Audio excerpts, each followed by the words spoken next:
Hakim, tengok tu. Banyak aku borong. Aku beli keychain, beg, baju, teh herba pun ada. Hei, baru hari kedua melancong. Tengok, banyak aku shopping. Tak macam kau. Hei, wah, banyaknya. Kau ni borong untuk satu taman perumahan ke? Kita ni ada lagi baki 3 hari lagi tau. Alah, relax lah. Melancong kot. Bukan selalu. Jomlah kita makan seafood kat tempat kedai baru semalam tu. Aku belanja. Belanja? Okey, jom kita kira semula. Tadi kopi RM30. Baju RM150. Kitchen makcik-makcik mungkin RM300. Cuba kau kira.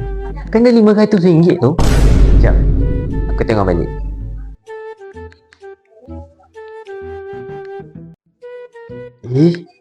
Macam banyak lagi tadi.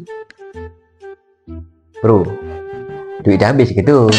Baru hari kedua ni. Tak kelakar weh. Aku rasa kedai tu scam lah. Tu yang banyak tarik duit. Baguslah macam tu.